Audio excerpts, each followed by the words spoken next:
Glória a Deus, glória a Deus, glória a Deus. Glória ao Pai, glória ao Filho, glória ao Espírito Santo de Deus. Mas graças a Deus que nos dá a vitória por nosso Senhor e Salvador Jesus Cristo. Hoje, tremendo, tremendo. Ontem falamos sobre a substituição, hoje será arrependimento. Doutrinas básicas da fé cristã. 1 Tessalonicenses, capítulo 1, até o versículo 10, diz assim: A vocês que pertencem a Deus, o Pai e ao Senhor Jesus Cristo, que a bênção e a paz de coração sejam as suas preciosas dádivas da parte de Deus, nosso Pai, e da parte de Jesus Cristo, o nosso Senhor. Nós sempre demos graças a Deus por vocês e oramos constantemente por vocês, quando falamos com o nosso Deus e Pai a respeito de vocês. Nunca nos esquecemos das obras de amor que praticam, nem da ardente fé, nem da firmeza da sua ansiosa expectativa da volta do nosso Senhor Jesus Cristo. Nós sabemos que Deus escolheu vocês, queridos irmãos, muito amados por Deus, porque quando levamos a boa nova a vocês, ela não lhes pareceu mera tagarelice, nem sem sentido, mas vocês escutaram com grande interesse. O que nós lhe contamos produziu um resultado poderoso em vocês, pois o Espírito Santo lhes deu uma profunda e plena certeza de que o que nós dizíamos era verdadeiro. E vocês sabem como as nossas próprias vidas foram para vocês uma prova a mais da veracidade da nossa mensagem. E assim, vocês se tornaram seguidores nossos e do Senhor. Vocês receberam nossas mensagens com a alegria de que vem do Espírito Santo, apesar das provações e tristeza que isso lhes acarretou. Desta forma, vocês mesmos se tornaram um exemplo para todos os outros cristãos da Macedônia e da Acaia. E agora a palavra do Senhor se espalhou de vocês aos outros por toda parte. E não somente aqueles da Macedônia e da Acaia, pois a qualquer lugar que vamos, encontramos gente que nos fala da extraordinária fé que vocês têm em Deus. Não necessitamos contar a eles sobre essa fé, porque eles é que estão sempre nos falando da excelente acolhida que vocês nos deram e como se voltaram dos seus ídolos para Deus, de tal maneira que agora só o Deus vivo e verdadeiro é o Senhor de vocês. E conto como vocês estão esperando com ansiedade o Filho de Deus voltar do céu, Jesus, aquele que Deus trouxe de volta à vida.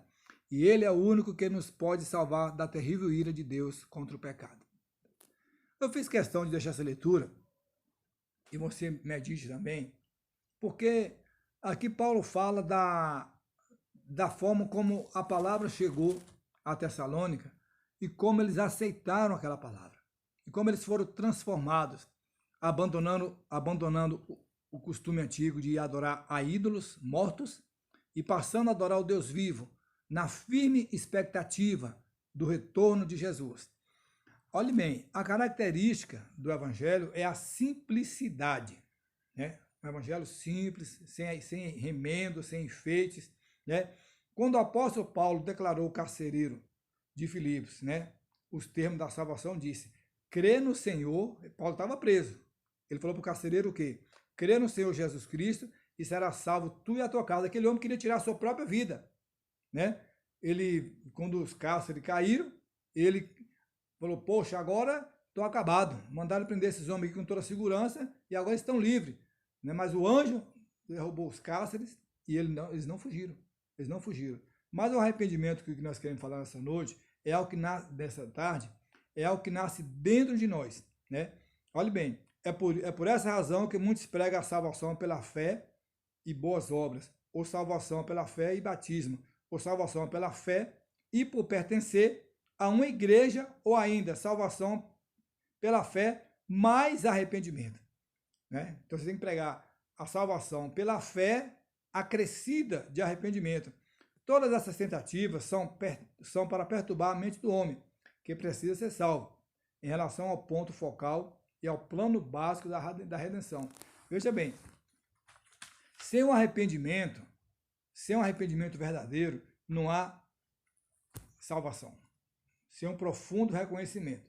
Então, eu vou deixar alguns comentários aqui desse estudo para vocês. À medida que o servo de Deus ensina a sua palavra, a verdade que ela apresenta será introduzida pelo Espírito Santo. Isso é importante. Quanto mais a gente prega, quanto mais a gente ensina a palavra, ela é introduzida na mente do ouvinte e a atitude dele, né, deste, irá modificar-se. Porque quem faz a obra é o Espírito Santo. Nós somos apenas agentes. Quem liberta, quem salva é Jesus. Quem faz a obra é o Espírito Santo. Segundo a verdade, a ele apresentada.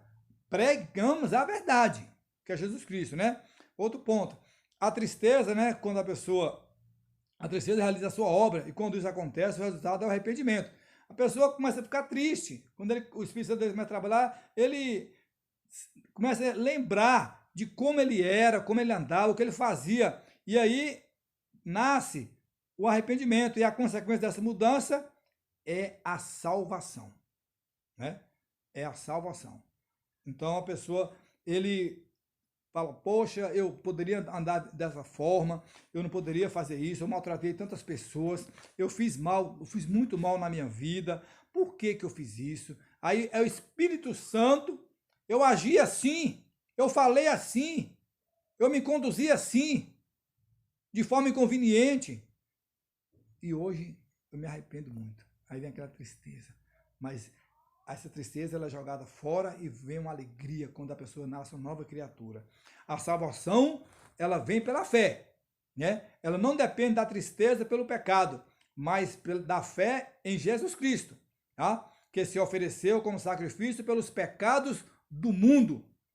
Ele próprio se ofereceu como sacrifício, é o que nós vimos no tema passado, ele substituiu-nos, ele tomou o nosso lugar, né? Pelos pecados do mundo. Se Cristo não é o seu Salvador, a salvação independe de qualquer experiência. Olhe bem, se Cristo não é o seu Salvador, independe de qualquer experiência em que você instigue suas emoções, né? Com o fim de entristecer-se pelos seus pecados. Não adianta você ficar triste, arrepender dos seus pecados, se você não entregá-los a Jesus, se arrepender e aceitar Jesus como seu Salvador. Não tem. Tá?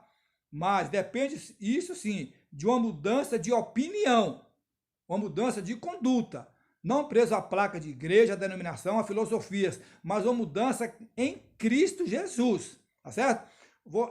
Aí fala aqui, ó, você o rejeitou, você o repudiou, confiou em sua própria justiça, em suas obras, em seu modo de saber, em sua sabedoria, enquanto não houver da sua parte uma mudança no seu pensar sobre a verdade da palavra de Deus, não haverá salvação nenhuma, tá? Não haverá salvação nenhuma para você, tá? Não é a sua opinião, não é a sua sabedoria, nada disso vai mudar em relação à sua salvação. Somente Jesus Cristo pode lhe dar vida.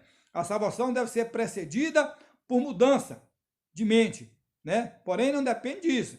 Só a salvação de sua fé no Senhor Jesus depende principalmente de você aceitá-lo como seu Salvador pessoal e sair assim da morte para participar da vida maravilhosa em Cristo Jesus. Você, pelos seus esforços, pela sua sabedoria, pelo seu conhecimento, não pode salvar a si mesmo.